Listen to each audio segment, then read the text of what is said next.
So everybody has this internal catalog of previous relational experiences. And we use this to essentially make sense out of current relational interactions.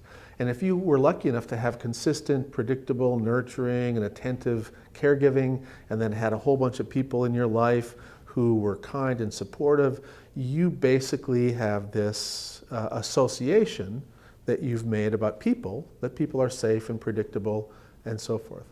But if you've had this background of chaos and threat and interpersonal violence, your brain has made an association between human intimacy and threat.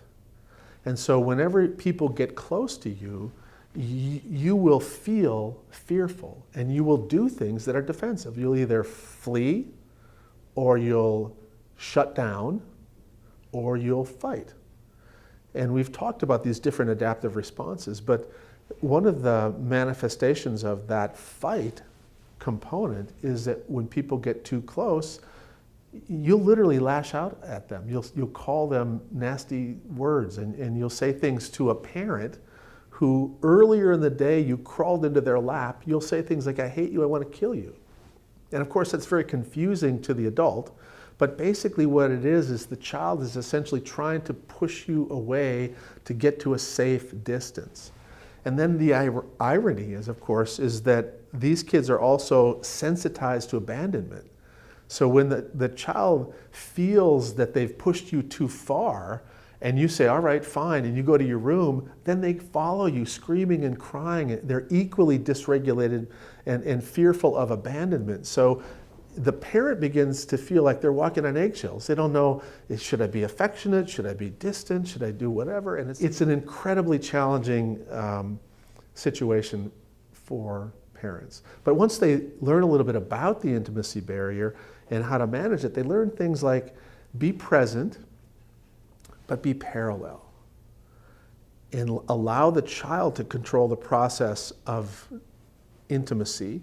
They'll come in, they'll try on a little bit of intimacy, and then when they feel a little bit dysregulated, they'll get it back to parallel.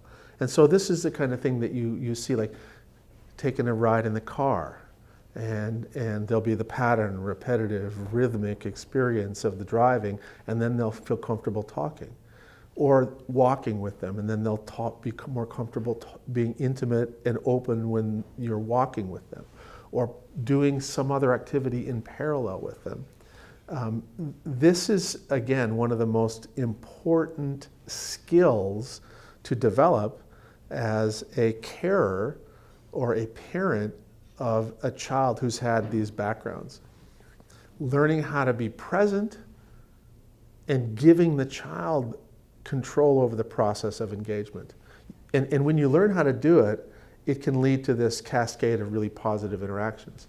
But it is tough, because the truth is many of the carers are very nurturing and very loving, and their natural tendency would be to go over and to give hugs and to be very nurturing. But for some of these kids, that's too much too soon.